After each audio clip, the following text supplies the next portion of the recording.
everyone, welcome to Dr. Phyllis.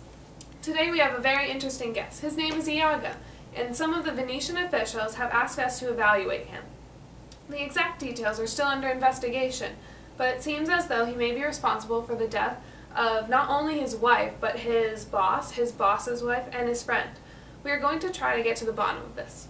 Meanwhile, in our screening room, we have Dr. Cleckley, psychiatrist and author of The Mask of Sanity, to watch Iago and hopefully figure out why Iago did what he did. Without further ado, our guest Iago. Welcome, Iago. Thank you so much for having me on your show. I'm such a huge fan. And you look fantastic, Dr. Phyllis. Why, thank you, Iago. You were too kind. I just tell it like it is, Dr. Phyllis. By the way, that's a very nice shirt you're wearing. I'm flattered, Iago, really. I just got it the other day. It looks so good on you. The color really catches your eye. Really? I wasn't sure about it at first. Oh, we are getting quite off topic right now. So let's get right down to it. The Venetian officials said you were in Cyprus at the time of that four very important members of the Venetian community died. One was injured, and the governor of Cyprus was mortally wounded. What can you tell us about what happened? Well, 1 minute they were alive, and the next they were all dead. Who knows how it happened? You don't seem too upset about what happened. Do you feel any remorse or sadness that your friends and wife are now dead? Well, of course I do, but they must have deserved it. What do you mean by that? They did it to themselves. How so? I just got the ball rolling. I didn't kill them. They basically killed themselves. Well, except for Rodrigo. That one was me. But I just couldn't deal with him anymore, you know? I can't say I do, but why did you kill Rodrigo? He figured me out. I couldn't let him tell everyone the details of my plan. What plan? You still haven't realized that I had a plan all along? I thought you were a doctor. Yes, but I would like you to explain it so we are on the same page. I believe Othello may have slept with my wife, so he had to go. Wait, how did you come to this conclusion? I believe it to be true, so it is. Anyway, he also didn't make me his lieutenant, after I've been his right-hand man for years, and then he goes and makes Cassio his lieutenant? I mean, who does that? Like, that's just not okay. And Desdemona, well, that was all Othello. I was just planning to ruin him. He took her down with him. What did you have against Cassio? He took my job, and he's handsome. There is beauty in his life that makes me look ugly. He was mainly a tool I used to get Othello jealous. Oh, interesting. Amelia was your wife. How could you kill her so easily? I knew she was gonna spoil my plan and give me away. She just betrayed me. How could I not kill her? Why was she the only one who figured out your plan? I don't know. I guess I just couldn't deceive her as well as I should have. And why is that? How should I know? Do you feel guilty for killing your wife and causing Othello to kill his wife and himself? Why would I? If I was gonna feel guilty, do you think I would have done it in the first place? No, probably not. But how did you know you were never going to feel any remorse? I've never felt guilty in my life. Never? Never, ever. Even after all the pain you caused Othello, you must have been able to see how painful this was for him. It was kind of funny. He said he'd never get jealous unless he had ocular proof. I didn't have any, of course. So I had to convince him that his wife was having an affair. Othello was very easily misguided once I started manipulating him. He was easily deceived. It wasn't hard, really. All I had to do was tell him about the dream Cassio had. That got Othello to doubt his wife, and when I led him to believe her handkerchief was at Cassio's, well, then he became a raging lunatic, and completely forgot about this necessity for ocular proof. Oh, but how did you get Othello to believe this so easily? It's not that hard. Okay, so you felt no emotion through this entire fiasco? I've never been an emotional person. I cried once when I was 5 because I stubbed my toe.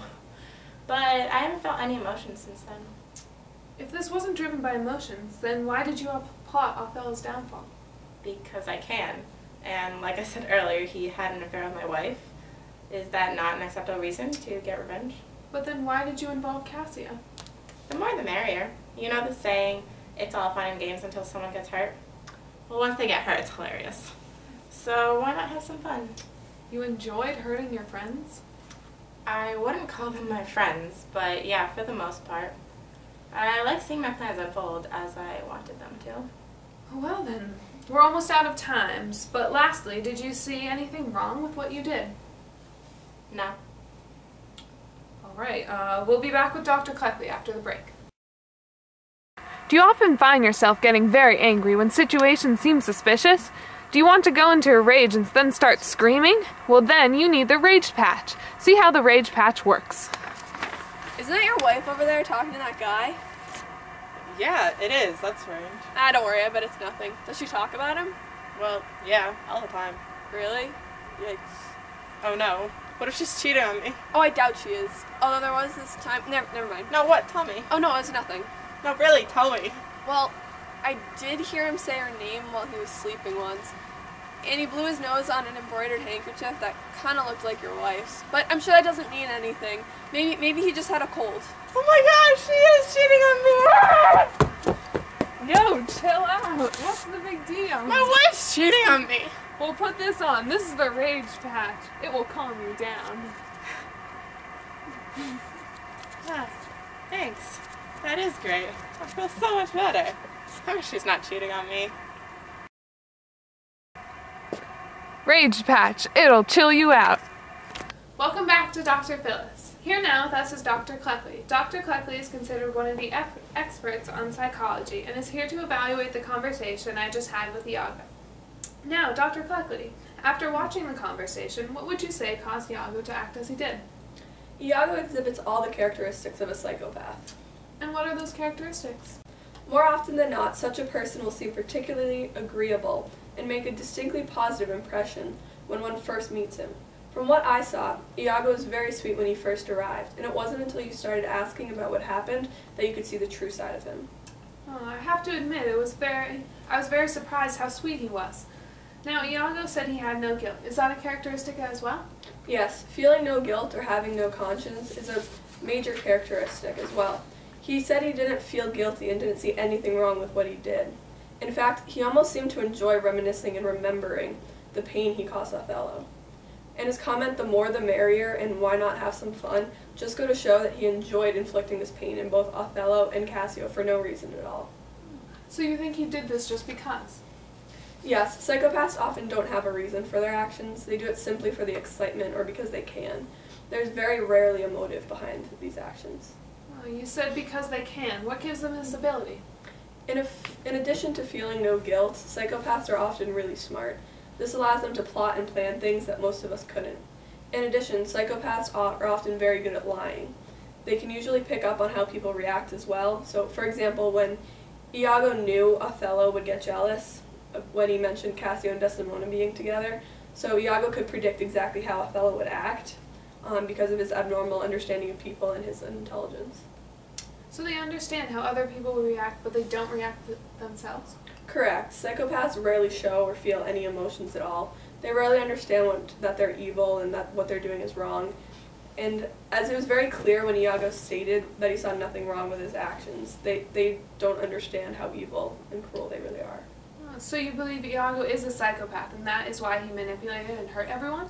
Yes, Iago fits my criteria for a psychopath perfectly, and I believe that's why he acted as he did. I can see no other reasons or explanations for why he did it. Oh, well, thank you for your time, Dr. Cleckley. And be sure to check out Dr. Cleckley's book, The Mask of Sanity. Each of our audience members will be receiving one. So tune in tomorrow for an interview with Winston and his big brother. Thanks!